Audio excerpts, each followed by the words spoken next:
जी। अमर जी है वो इंचार्ज जो है वो भी हमारे साथ मौजूद है, और योगेश सिन्हा जी हमारे साथ हमारे हरियाणा स्टेट प्रवक्ता है, वो भी हमारे साथ मौजूद है।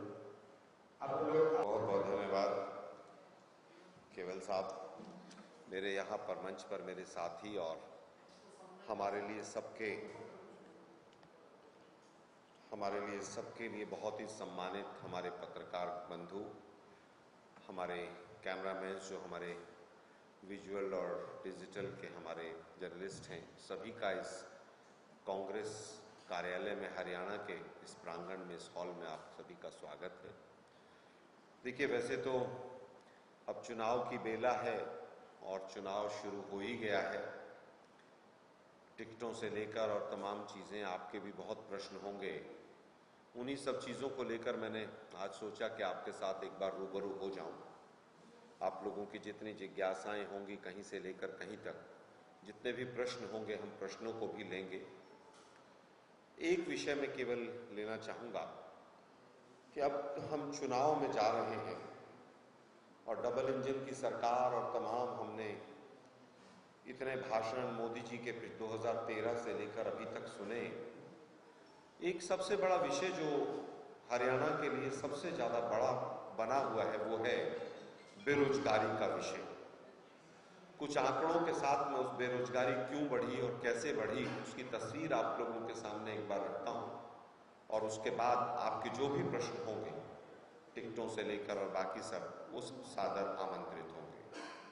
साथियों, मोदी जी 2014 में हरियाणा में पहली बार फरवरी के महीने में आए और शुरुआत उन्होंने रेवाड़ी से की। आप लोगों को भी याद होगा कि जनरल वीके सिंह और तमाम फौजी साथियों को, हमारे जांबाज फौजी साथियों को संबोधित करते हुए उन्होंने 2-3 भाषण दिए, और उसमें मुख्य तौर पर ये कहा गया कि मर जवान और मर किसान, ये नारा मोदी जी का रहा, और इस नारे के साथ उन्होंने हमारी आलोचना की, हमारी सरकार की आलोचना की। सब लोग भूल गए इस नारे को। आज हम पूछना चाहते हैं मोदी जी से कि मर जवान और मर किसान का जो आरोप आपने हमारे ऊपर लगाया था, क्या युवाओं की आपने 10 साल में डबल इंजन की जो सरकार चलाई उसमें कभी भी आपने युवाओं की सुध ली क्या? आज वैसे जनरल वीके सिंह जी दिखाई नहीं दे रहे हैं, हरियाणा से ही बिलोंग करते हैं, भिवानी जिले से। इस बार पता नहीं कहाँ है वो, न चुनाव में उनका कहीं पर भी कोई अता पता है, न फौजियों की कोई बात है, न युवाओं की कोई बात है। तमाम जो आंकड़े हैं, अगर हम CMI का आंकड़ा देखें तो लगभग 37 से 38% एक जो युवा वर्ग की बेरोजगारी दर है वो हमारे सामने आती है हरियाणा में। अगर इसी आंकड़े को हम NSSO के आंकड़े देखें तो जो हमारे समय में 2014 में लगभग 2.5 से 2.75% हुआ करती थी, आज वो 9% से ज़्यादा चली गई। और कमाल की बात तो ये है कि जो एम्प्लॉयड या जो रोजगार की परिभाषा है, बहुत से साथियों को और आपके चैनल के देखने वाले लोगों को भी नहीं पता होगी कि अगर एक हफ्ते के अंदर 2 घंटे किसी को रोजगार मिलता है तो उसको रोजगार वाला माना जाता है, उसको एम्प्लॉयड माना जाता है। इस सरकार की ये एम्प्लॉयमेंट की ये परिभाषा है। 2014 में आए लोग, 2014 के बाद सबसे पहला जो कुठाराघात हुआ वो नोटबंदी के माध्यम से हुआ। नोटबंदी के माध्यम से तमाम जो उद्योग थे या तो उनकी गति मंद पड़ी, या नए उद्योग, जो नई इन्वेस्टमेंट यहाँ इस राज्य के अंदर, हरियाणा के अंदर होनी थी, वो पूरी तरह से रुक गई। उसके बाद जिस GST का मोदी जी पुरजोर विरोध किया करते थे, जब वो स्वयं में मुख्यमंत्री थे गुजरात के, कहा करते थे फेडरल स्ट्रक्चर जो हमारा है राज्यों का और केंद्र का, उस फेडरल स्ट्रक्चर के ऊपर ये पूरी तरह से कुठाराघात है। फिर उसका गलत इंप्लीमेंटेशन हुआ।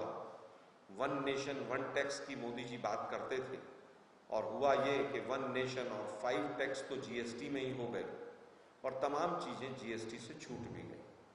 जीएसटी के जो फाइलिंग का सिस्टम था वो इतना मुश्किल किया गया कि कहीं ना कहीं उससे व्यापार रुका, और व्यापार रुकने के कारण बेरोजगारी दर लगातार बढ़ती चली गई। आज हालत यह है कि अगर 2 सर्वेज और 2 सरकार के आंकड़े दें तो उसमें दोनों के बेसिस अलग अलग हैं। एक में लगभग 38% और एक में लगभग 9% एनएसएसओ के माध्यम से हरियाणा आज टॉप के 2-3 राज्यों में है जहां पर बेरोजगारी दर हाईएस्ट है।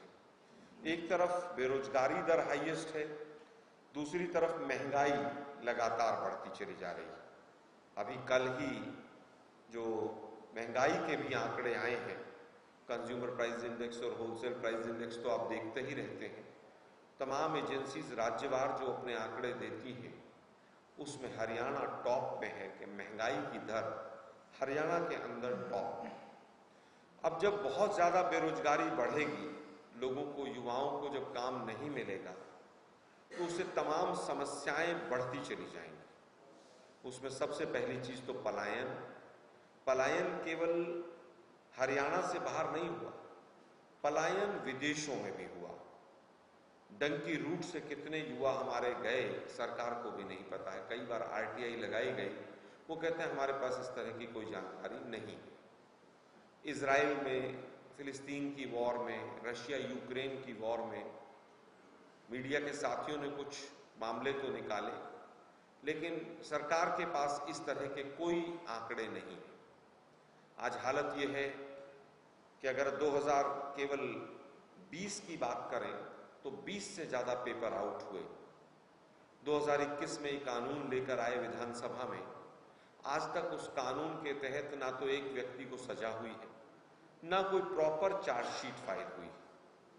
लगातार पेपर लीक होते रहे और ये लोग अपना केवल और केवल किस तरह से सरकार के माध्यम से लूट की जाए, किस तरह से 9.5 वर्षों के बाद लगभग एक ऐसी निकम्मी सरकार के मुख्यमंत्री रहे खट्टर साहब, जिस सरकार का कोई आउटपुट नहीं रहा, और खट्टर साहब को भी जिस तरह से बदला गया और एक खड़ाऊ के रूप में आज सैनी जी जो बैठे हुए हैं। हरियाणा का अर्थव्यवस्था के मामले में कई गुना कर्जा बढ़ाने के बाद आज भी ये लोग जनता में निर्लज्जता के साथ वोट मांगते हुए देखे जा रहे हैं। आज हालत ये है कि हरियाणा के जितने इंजीनियरिंग कॉलेजेस हैं, एक डाटा हम देख रहे थे, उसके अंदर केवल 9% के करीब बच्चों का कैंपस इंटरव्यू हुआ।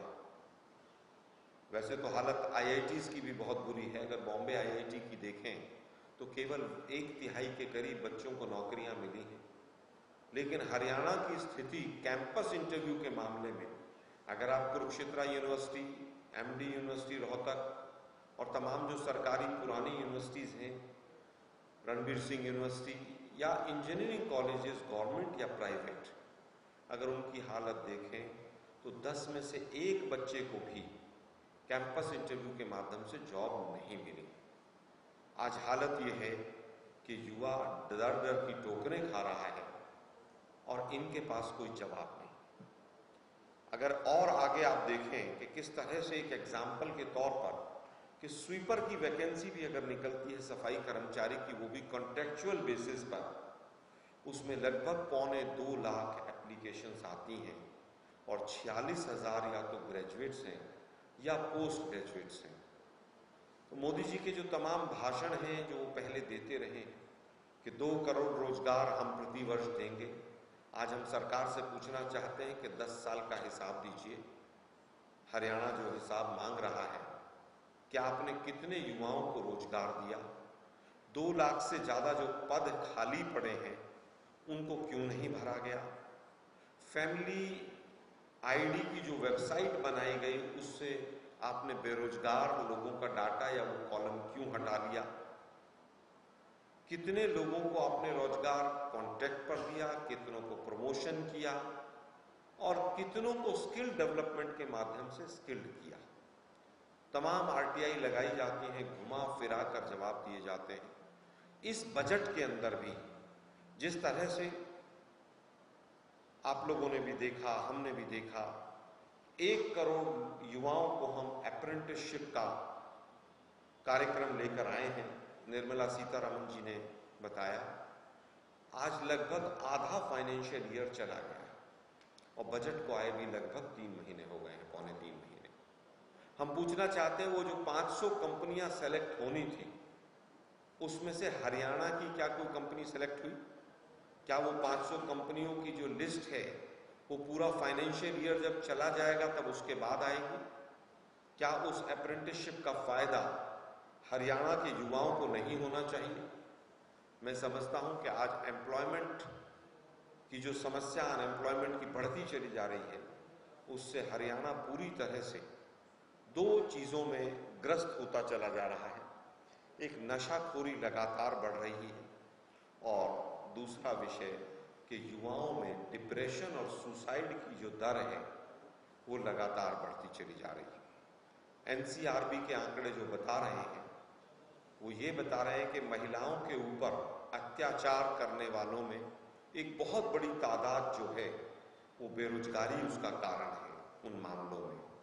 और अभी जो एक फरीदाबाद का मामला आया, जो फर्जी गुंडा टाइप जो गोरक्षक लोग जिन्होंने आर्यन मिश्रा के छाती में गोली मारी, ये तमाम लोग जो हैं उनका मूल कारण इन अपराधों का कहीं ना कहीं अनएम्प्लॉयमेंट से जुड़ता है। तो हमारा बहुत बड़ा एक सीधा सीधा सवाल है कि 10 वर्षों में आपने जो नंबर 1 हरियाणा विकास के दर पर था, विकास के पथ पर था, आपने वो अनएम्प्लॉयमेंट में हरियाणा को विकास से हटाकर अनएम्प्लॉयमेंट में नंबर 1 पहुंचा दिया। आप किस मुंह से आज युवाओं से वोट मांगते हैं? जो मर जवान और मर किसान का नारा मोदी जी आपने दिया था कि हमारी वजह से किसान और युवा जो है, जवान जो है, उसकी हालत खराब है। मोदी जी, खट्टर जी और नायब सैनी जी तीनों हमारे इन सवालों का उत्तर दें, हम ऐसी उम्मीद करते हैं। और इनका जाना तो वैसे तय ही है, अभी लोग जा ही रहे हैं। जिस तरह से इनकी पहली लिस्ट आई और टिकटों में सर फुटअव्वल हो रहा है, पिछली बार नारा था, अब की बार 75 पार। एक ही दिन में 75 नेता इनके पिछली एक दिन 24 घंटे में छोड़कर चले गए हैं। तो जिस हालात से आज भाजपा गुजर रही है, 10 के करीब परिवारवादी लोग जो हैं, जिनको ये परिवारवादी कहते हैं, किसी की पत्नी है, किसी की बेटी है, किसी का बेटा है, लगभग 10 लोग ऐसे हैं टिकटार्थी जो परिवार से ताल्लुक रखते हैं। मोदी जी इस बार अब जब हरियाणा में आए तो परिवारवाद पर भी जब बोले तो जरा इस लिस्ट को लेकर भी बैठ जाइएगा। लोकसभा के अंदर तो 10 में से 6 कैंडिडेट ऐसे थे ही, जिन 6 कैंडिडेट का ताल्लुक कहीं ना कहीं कांग्रेस से इतिहास में रहा है। इस बार जो लिस्ट आई है उसमें भी 20 से ज्यादा कैंडिडेट ऐसे हैं, या तो वो जेजेपी से लिए गए हैं, या कांग्रेस से लिए गए हैं, या इनेलो से कभी आए हैं।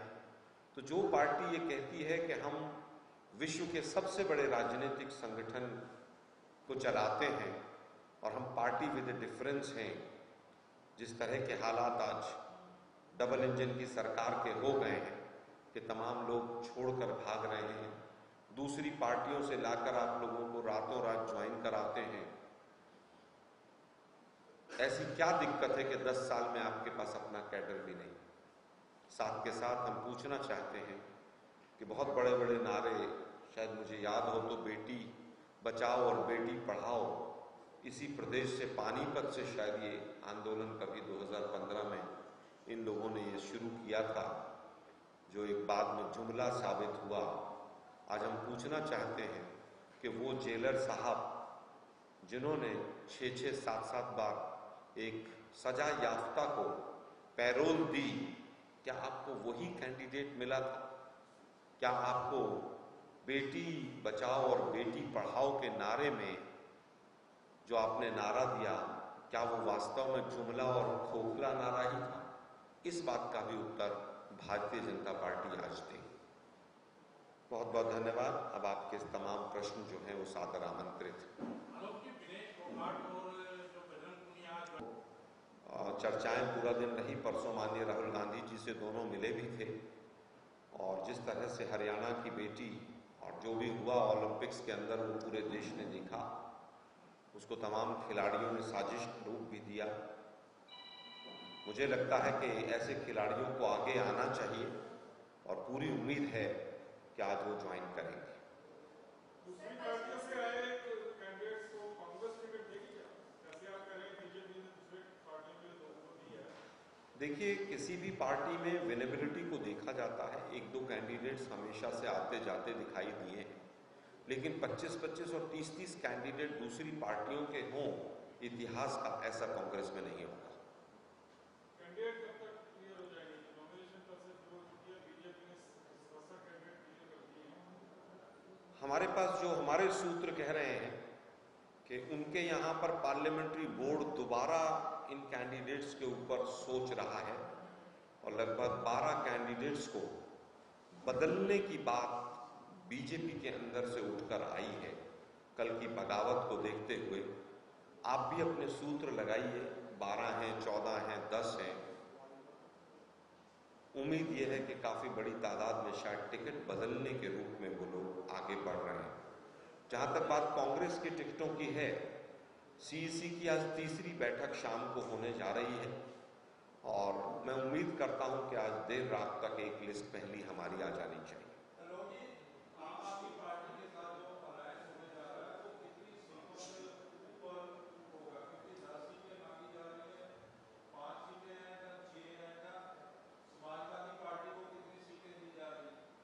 देखिए, मुझे लगता है कि ये विषय 4 दिन पहले 5 दिन पहले सीईसी की एक बैठक में ऐसा मीडिया के लोगों ने हमें बताया कि राहुल गांधी जी ने ऐसा कहा है कि वे आम आदमी पार्टी से गठबंधन हो। मेरे पास आधिकारिक तौर पर ये जानकारी कोई नहीं है कि राहुल गांधी जी ने इस तरह की कोई बात सीईसी में कही, लेकिन इतना जरूर है कि दोनों तरफ से सकारात्मक पहल इस दिशा में हुई अलायंस के मामले में और दोनों दिशाओं से सकारात्मक बातचीत आगे बढ़ रही है। उम्मीद है कि आज शाम तक कितनी सीटों पर होगा, कौन कौन सी सीटें होगी, होगा या नहीं होगा, इस पर तीनों सवालों का उत्तर आज शाम तक सामने आ जाएगा। ये तमाम चीजें मीडिया में ही चल रही हैं कि उन्होंने 10 सीट मांगी, उन्होंने 12 मांगी, उन्होंने 5 ऑफर की, उन्होंने 4 ऑफर की। अभी उस स्टेज पर मुझे नहीं लगता है कि कोई कंक्रीट चीज है, लेकिन सकारात्मक बातचीत दोनों तरफ से हो रही है।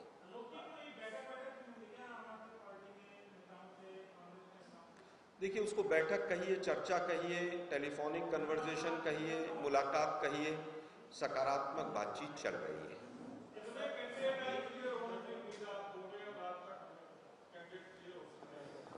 देखिए, लगभग 52 कैंडिडेट्स की लिस्ट तो पहले ही हमने, जैसा कि दीपक बावरिया जी ने बताया, वो फाइनल हो गए थे और उम्मीद ये है कि आज मैक्सिमम फाइनल हो जाएंगे। अगर हमारा गठबंधन की तरफ सकारात्मक कोई चीज होती है तो उसके ऊपर भी विचार होगा। वैसे हमारे 90 के 90 कैंडिडेट्स तैयार हैं और कुछ के ऊपर केवल अंतिम दौर की चर्चा बाकी है। स्क्रीनिंग कमेटी मैक्सिमम सीटों पर फाइनल कर चुकी है और उसमें हमारा जो सोशल इंजीनियरिंग का फार्मूला है, महिलाओं का, ओबीसी का, वो तमाम चीजें ध्यान में रखते हुए मुझे लगता है कि आज देर रात तक पहली लिस्ट आ जानी चाहिए।